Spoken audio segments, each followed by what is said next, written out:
pang 4 days niya na ngayon na naglandi. So,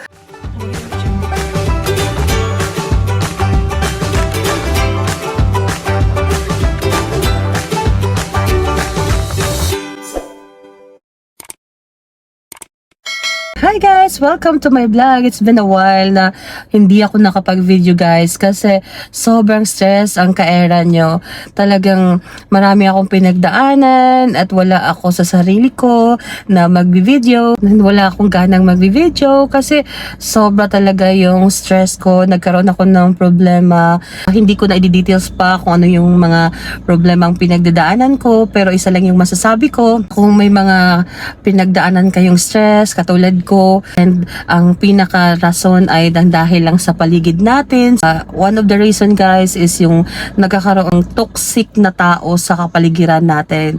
Napakahirap guys na minsan hindi talaga maiwasan na madadown ka sa yung mga nararamdaman. Makakarinig ka ng mga negative sa mga ibang tao, parang hindi mo maiwasan na maapektuhan. Na-realize ko na sarili ko lang yung sinisira ko. At the end, hindi naman sila makakatulong sa akin, hindi sila nagbibigay ng pangailangan ko para pakikinggan ko sila. And beside, yung mga taong ganong klase, napapakailaman yung buhay mo, or kung ano-anong mga sinasabing negative things sa'yo, sigurado namang may mga taong mga inggit. So, di ko naiwasan yun guys, na apapektuhan sa mga tao, lalo na pagdating sa anak mo, na marinig mo yung problema, lalo na kung anak na natin ang pinag-uusapan. Napakasakit din sa part ko na marami kang maririnig tungkol sa anak mo, sa mother. Sobrang hirap na i-judge yung anak mo na hindi naman nila alam. Isa sa mga nakakapastress sa akin guys, yung nangyaring nagkaroon ng problema sa school ng anak ko. Sobrang dun ako naapektuhan. Magkaroon ng mga toxic na tao. Sobrang na-down ako doon. Tapos hindi ako nakaka-focus sa aking vlog. Pero at the end guys, I realized na bakit kailangan, never mind, kasi toxic people. Dapat ilayo natin yung mga sarili natin sa mga toxic na tao. So kung ma-encounter nyo yun guys, na makaka-encounter kayo ng ganun, kasi hindi naman maiwasan na may mga tao talaga na mahingialam sa buhay nyo or whatsoever. Guys, please don't mind the people kasi hindi nyo kailangan. Hindi sila ang nagbibigay sa inyo at hindi sila ang nagpapakain sa inyo. At the end, kung magkakasakit kayo, sino ba ang magsasuffer? Kundi tayo din naman, hindi naman sila. So guys, don't mind other people as long as alam nyo yung ginagawa nyo, na hindi kayo nakakasagasa ng tao at malinis yung konsensya nyo.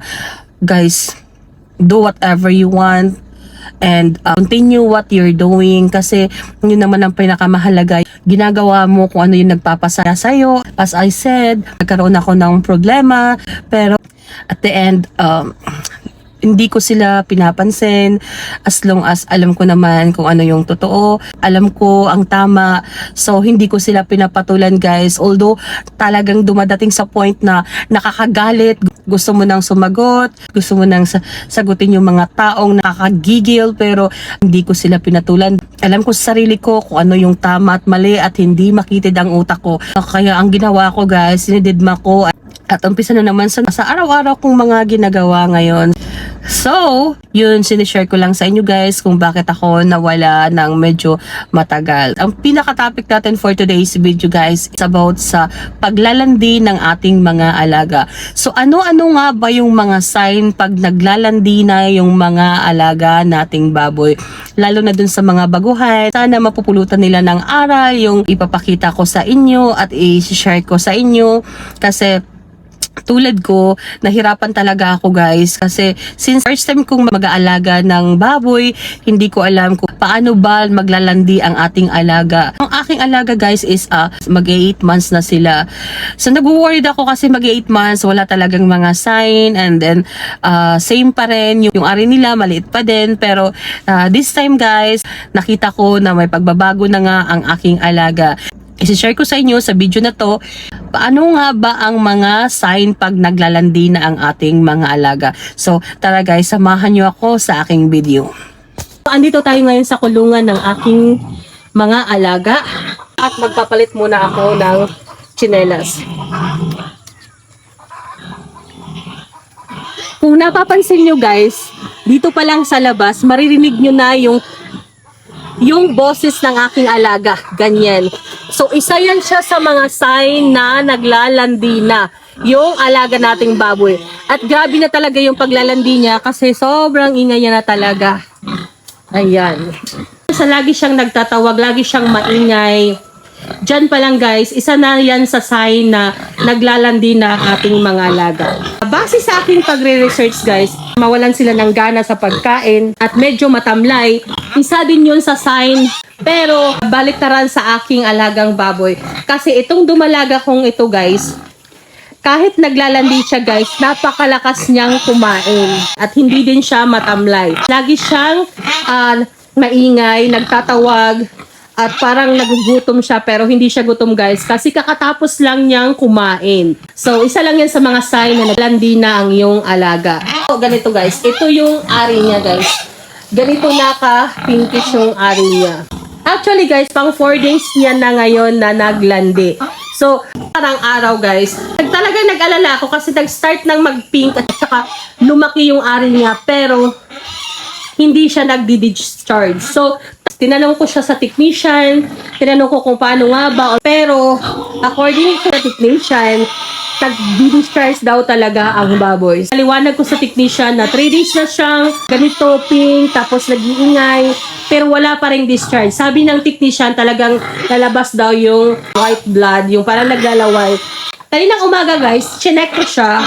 So, nag-discharge na nga siya. Pang 4 days niya ngayon. Tsaka pa siya nag-discharge. So, tinawagan ko yung technician. So, it's time na daw na pabulugan yung baboy. Pero, sad to say, wala kaming makikitang magbulog sa baboy. So, ang gagawin namin is EI. Kasi, dito sa lugar namin guys, uso ngayon ang sakit na ASF. Maraming mga farm na baboyan na hindi pumapayag na magbulog sa ibang baboy. Nag-iingat sila sa kanilang mga alaga. Ganyan na nga. Ayan guys, namumula, isa sa mga palatandaan na naglalandi na ang ating baboy ay namumula ang kanilang ari at namamaga na sobrang pink guys. Unlike naman sa isa guys, kung makikita nyo tong isa, ayan.